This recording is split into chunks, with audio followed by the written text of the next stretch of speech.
طيب احنا النهارده اول حاجه بس عايزه اكلمكم عنها الجزء بتاع الميكروبيولوجي دوت. العلم ده نفسه بيتكلم عن ايه؟ العلم ده بيتكلم عن كل حاجه بتخص المايكرو اورجانيزمز. المايكرو اورجانيزمز دي كلمه متكونه من مقطعين، مايكرو واورجانيزمز. مايكرو يعني حاجه فيري تايني، صغيره جدا جدا جدا، والاورجانيزمز دي هي الكائنات. يعني العلم ده بيتكلم عن الكائنات الدقيقه. لسه في حد بيدخل معانا صح؟ العلم ده بيتكلم عن الكائنات الدقيقة. المقصود بالكائنات الدقيقة دي هي الميكروبس. الميكروبس دي اللي هي الميكروبات الموجودة حوالينا في الحياة، في الجو، في البيئة، في التربة، في الهواء، في المية، في كل حاجة. الميكروبس دي بتنقسم لحاجتين أساسيتين، يا إما بيبقى عندنا cellular ميكروبس أو cellular ميكروبس. يعني إيه؟ يعني يا إما الميكروبات دي بتكون لا خلوية، يعني ما فيهاش خلايا، يا إما الميكروبات دي بتكون خلوية، يعني فيها خلايا. طيب الميكروبات الاي سيلولار دي زي ايه؟ زي الفيروسز، زي حاجه اسمها البيريونز والفيرويدز. دي حاجات شبه الفيروس شويه، بس المتخصصين اللي يعرفوها اكتر. لكن احنا بالنسبه لنا لو حاجه لسه جنرال بالنسبه لنا، احنا نعرف الفيروس طبعا، كلنا عارفين الفيروسات. الحاجه التانية اللي هي السيلولار مايكروبس دي بتبقى منها البكتيريا، منها الاركيا، منها الفنجاي، ومنها البروتيست. البروتيست دي برضو متقسمه لكذا حاجه، عندنا اللي هي الالجي والبروتوزوا والسليم مولدز والووتر مولدز. البكتيريا احنا عارفينها، الاركيا دي نوع من انواع برضو الميكروبس، الفنجاي اللي هي الفطريات، الالجي اللي هي الطحالب، وغالبا بتبقى طبعا موجوده في البيئات المائيه. فدول القسمين الرئيسيين بتوعنا اللي بيعتمد عليهم التقسيم بتاعنا بتاع الميكروبس. القسمين اللي هم يا اما حاجه خلويه يعني ميكروب خلوي، يا اما ميكروب لا خلوي. طيب الميكروب اللا خلوي اللي احنا اتكلمنا عنه اللي هو الفيروس. طب الخلوي بقى بيبقى منقسم لحاجتين، يا اما يوني سيلولر يعني وحيد الخليه، يعني بيتكون من خليه واحده، يا اما مالتي سيلولر يعني بيتكون من هاندردز او ثاوزندز او حتى بليونز من الخلايا اللي بتكون الاورجانيزم بتاعي ده. طيب الخصائص بقى بتاعت الميكروبس دي اللي احنا يعني بنتكلم عنها وبنقسمها، دي لها خصائص معينه. اولا زي ما احنا قلنا في البدايه خالص ان هي very tiny small جدا، الحجم بتاعها صغير جدا. ولما جينا عرفناها بالتعريف التقليدي خالص اللي هو التراديشنال بتاعنا، قلنا ان هي او العلماء يعني لما جم عرفوها او وصفوها قالوا ان هي organisms او agents، يعني كائنات او اتفضلي يا منا عملت ويفنج في حاجه قولي لي. انا بس كنت حابه اسال اولا ازي حضرتك يا دكتور، عامله ايه؟ الحمد لله تمام بخير. انا بس كنت حابه اسال بس حضرتك، هل مثلا الحاجات ديت بيكون ليها علاقه بالطفيليات؟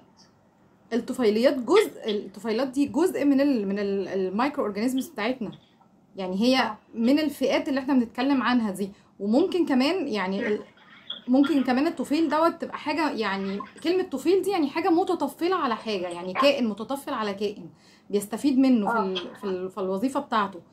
فهي جزء من الكائنات دي كلها. احنا بنتكلم عن الميكروبس دي بشكل عام، الميكروبس دي كل حاجه، الطفيليات والبكتيريا والفيروس، كل دي ميكروبس. تمام يا دكتور، شكرا لحضرتك. تمام العفو. فاحنا كنا بنقول ايه، ان الخصائص بتاعه الميكروبس دي ان هي صغيره جدا في الحجم، فيري تايني. واحنا لما جينا عرفناها بالتعريف التراديشنال اللي هو التعريف التقليدي، قلنا ان هي الكائنات او الايجنتس يعني وسيط او عائل، لان هي ساعات بتبقى الكائنات ديت بتعول او بتبقى وسيط لحاجه بتنتقل من عائل لعائل. فهي كائنات او وسيط انفيزبل، احنا ما بنقدرش نشوفها، انفيزبل بالنيجد اي بتاعت الانسان، ما بيقدرش يشوفها بالعين المجرده. لكن طبعا ده التراديشنال ديفينيشن بتاعها، التعريف ده مش دقيق قوي. ليه؟ لان احنا عندنا بعض الميكروبات بنقدر نشوفها فعلا بعيننا المجرده، زي ايه؟ زي ما قلنا الطحالب اللي احنا بنشوفها كلنا لما بنروح مكان فيه بحر او فيه بحيرات او فيه اي حاجه مائيه، انهار، بحيرات، حتى الترع بتبقى فيها حاجات زي كده، بتبقى فيها الالجي دي اللي هي الطحالب، احنا بنقدر نشوفها بعينينا. وبالتالي احنا ما نقدرش يوسف بيقول لي الكليه بتاعته اسمها تكنولوجيا علوم صحيه برنامج التصنيع الدوائي. انا ما سمعتش عن الكليه بصراحه، بس عارفه ان في كليات متخصصه بالشكل ده فعلا، بس يعني ما سمعتش عن الكليه قبل كده. انت ممكن تكلمنا عنها بعد ما نخلص السيشن، ممكن نبقى نتكلم عن الكليات المختلفه اللي احنا منها، لان في تخصص، يعني في كليات بتبقى متخصصه قوي على الفرع نفسه اللي هو يعني بتاع العلم نفسه، مش يعني مش تاخد كل العلوم وتتخصص في حاجه معينه، بتبقى متخصصه. اظن ان الكليه دي كده، اظن انها متخصصه في العلم بتاع الصناعه الدوائيه بس. تخصص مايكروبيولوجي هو الميكروبيولوجي نفسه، بس انا عملت الماجستير. دي اماني زكريا بتسالني تخصصي ايه في الميكروبيولوجي، يعني يا ريت تقولوا بالصوت عشان يبقى بقيه زمايلنا يعني معانا برضه. انا التخصص بتاعي الميكروبيولوجي نفسه، بس انا عملت الماجستير بتاعتي والدكتوراه في البكتيريا، يعني كنت محدده ان انا هشتغل على البكتيريا بس. طيب نرجع تاني نقول ان التعريف التراديشنال او التقليدي بتاع الميكروبس ده مش دقيق قوي. ليه؟ لان احنا ممكن نشوف بعض الميكروبس بعينينا المجرده، زي ما قلنا زي الطحالب، زي الفطريات كمان بنقدر نشوف الكولونيز بتاعتها او التجمعات بتاعتها، بنقدر نشوفها بعينينا المجرده، هي ما هياش محتاجه ميكروسكوب عشان نشوفها. فطبعا التشبيه ده مش دقيق. لكن ازاي بقى حاجه بنشوفها بعينينا المجرده وهي داخله ضمن الميكروبس؟ لان دي الكائنات دي او الاورجانيزمز دي بيبقى لها نفس الوظائف، نفس الخصائص، نفس كل الاداء اللي بتعمله الميكروبس هي بتعمله، لكن مختلفه عنها بس في السايز، في الحجم بتاعها. فعشان كده هي فعلا ضمن الميكروبس، لكن هي ممكن ان احنا نشوفها بعينينا. وعلى كده احنا قلنا او العلماء قالوا ان التقدير او التعريف ده ان هو ان احنا دي الحاجه الانفيزبل اللي احنا مش بنشوفها بالعين المجرده، لا ده مش دقيق قوي، لان في بعض الميكروبس بنقدر فعلا ان احنا نشوفها بعينينا المجرده.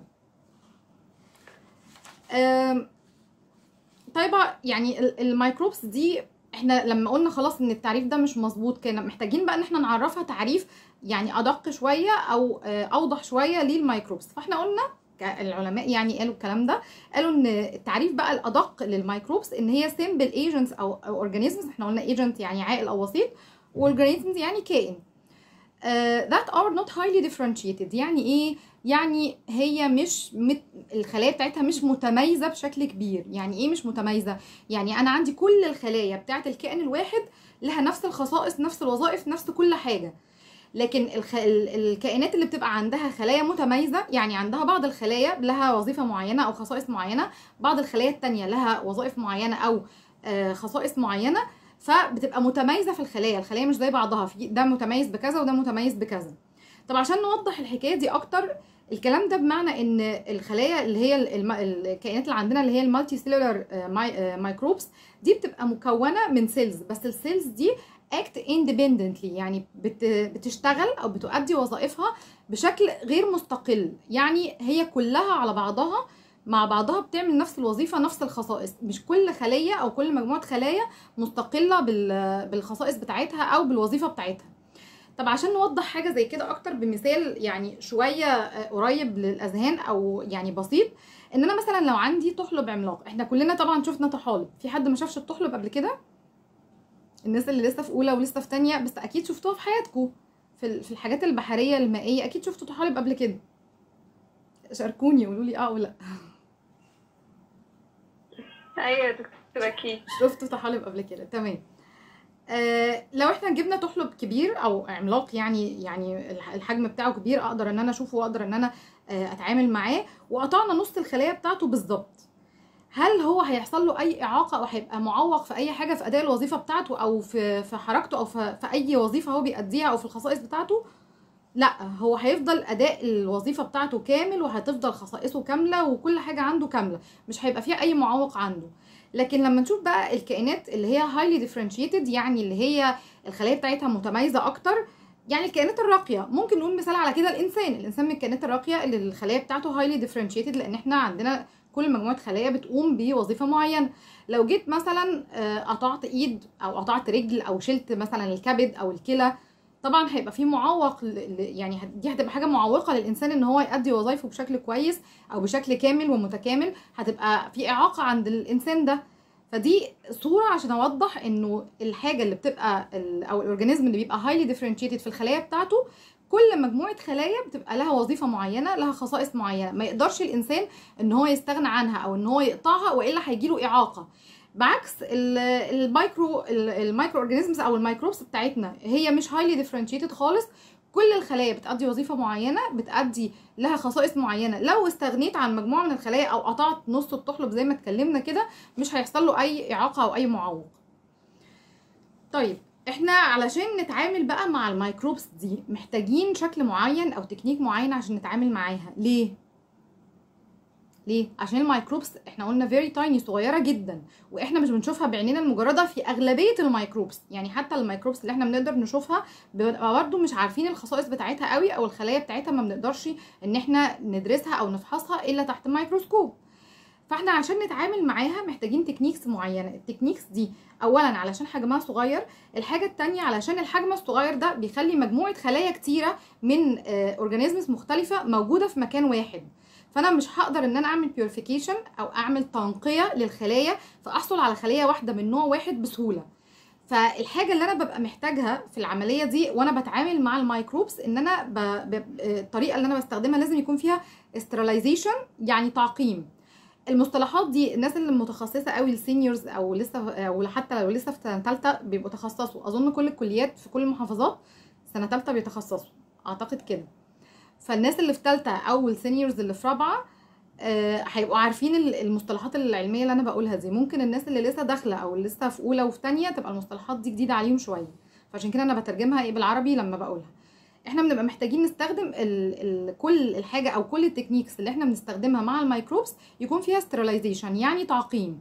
يعني كل حاجه بستخدمها وانا بتعامل مع الميكروبس لازم تكون معقمه. حتى المناخ اللي انا بستخدمه، يعني المكان اللي انا بستخدمه ببقى قاعده عليه، البنش اللي انا ببقى قاعده عليه لازم يكون متعقم.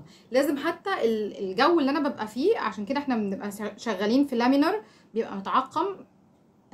اعتقد السينيورز برضو شافوا اللامينرز قبل كده. ده بيبقى زي يعني زي دولاب كده او بوكس بندخل فيه ايدينا، بيبقى متعقم. يا اما احنا بنبقى معقمينه بمواد معقمه، يا اما بيكون متعقم بالاشعه الفوق بنفسجيه باليو في، علشان نضمن ان المكان متعقم تماما ما فيهوش اي ميكروبس لما انا اشتغل تعمل لي كونتامينيشن او تعمل لي تلوث للميكروبس اللي انا بشتغل بيها.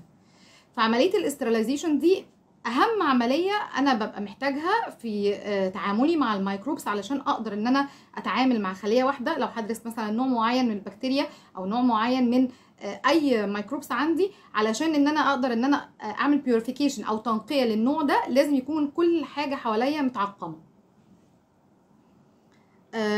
طبعا دي بتبقى يعني عمليه دقيقه جدا ان انا لازم اعقم بشكل معين. يعني التعقيم له طريقه معينه. لما تعقم مثلا بنش او تعقم النيدل اللي بتشتغل بيها، النيدل دي عباره عن اداه بعمل بيها زراعه للبكتيريا، برضو السينيورز هيبقوا عارفينها اكيد.